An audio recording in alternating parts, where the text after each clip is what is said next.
रहे हैं India news में, हूं आपके साथ सोनाली तोमर। आपको सीधे ले चलते हैं जहां सीएम क्या कुछ कह रहे हैं। भोपाल आपको सीधे ले चलते हैं जहां पर धर्म के को आगे बढ़ाने के लिए चाहिए और इसलिए हमने संस्कृत के शिक्षकों की भर्ती प्रारंभ की है। 1900 पद तो भर लिए हैं, बाकी संस्कृत के शिक्षकों की भर्ती जारी रहेगी। जय जय श्री राम। बोलिए भगवान परशुराम की जय।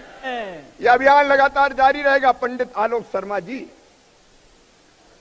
आज मैं पंडित कह रहा हूं, यह अभियान जारी रहेगा। केवल आजीविका की बात नहीं है, आजीविका भी एक महत्वपूर्ण विषय है, लेकिन संस्कृत देव भाषा अगर विलुप्त हो गई, केवल महाराज जी जैसे कुछ संत वेद भाषा को जाने, ये उचित नहीं है। ये परंपरा जारी रहनी चाहिए, इसलिए संस्कृत के शिक्षक जरूरी है। और इसलिए और एक बात और, जब तक पूरे पद नहीं भरे जाएंगे तब तक हम अतिथि शिक्षक भी संस्कृत के रख लेंगे, ताकि तत्काल काम चालू हो जाए। संस्कृत के प्रति रुचि जगे और हम पढ़ते हुए अपने शास्त्रों के ज्ञान को आगे बढ़ाएं। और दूसरी बात बिल्कुल सही है, अभी तो किताबें छप गई होंगी, मैं तत्काल पाठ्यक्रम समिति को बुला के निर्देश दूंगा कि भगवान परशुराम जी के चरित्र का पाठ पाठ्यक्रम में सम्मिलित किया जाए।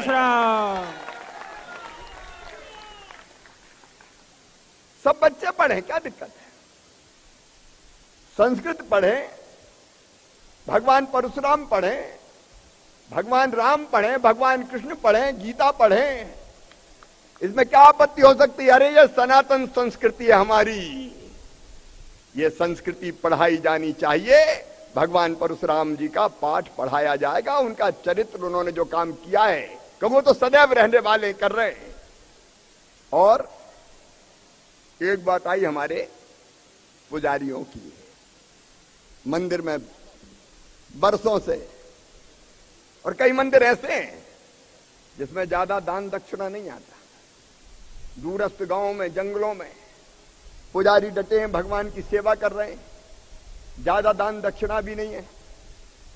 और इसलिए आलोक जी ने जो बात कही है मैं महत्वपूर्ण मानता हूं। ऐसे मंदिर जहां जमीनें लगी नहीं है पहली श्रेणी उनकी, तो उनके सामने तो तुरंत संकट है कि पूजा कैसे जारी रहे। इसलिए ऐसे सभी पुजारियों का मानदेय तत्काल आलोक जी 4000 से शुरू करते हैं। मान जाओ महाराज। पंडित जी तो बहुत जल्दी खुश होते हैं। 5 कर दीजिए, 5। अच्छा, 5000 कर दिया जाएगा, ठीक है। जय जय परशुराम। अब देखिए,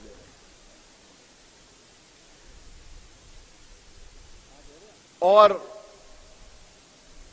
बाकी जितनी श्रेणियां हैं, कई मंदिर ऐसे जिनमें बड़ी मात्रा में जमीनें हैं,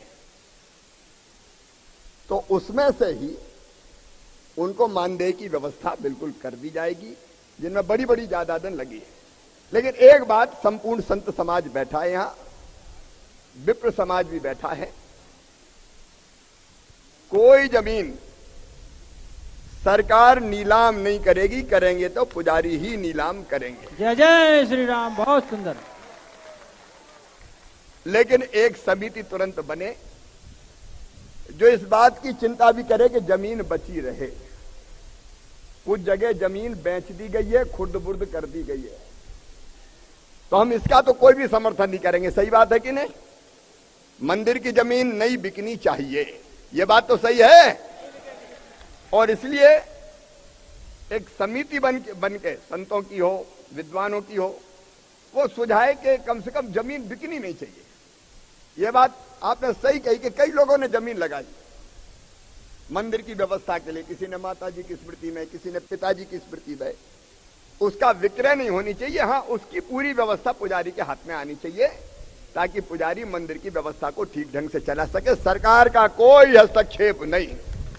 जय जय बोले परशुराम, भगवान बहुत अच्छा। परशुराम की। जय। एक बात और मेरे मन में आई है, जो कर्मकांडी बच्चे मेरे भांजे पढ़ रहे हैं, तो भैया उनको छात्रवृत्ति क्यों नहीं दी जानी चाहिए? दी जानी चाहिए कि नहीं? तो आज मैं अभी बैठे बैठे जब मैं इधर देख रहा था तब मेरे ध्यान में आया, पढ़ रहे हैं तो उनको भी तो स्कॉलरशिप मिले। और इसलिए संस्कृत पढ़ने वाले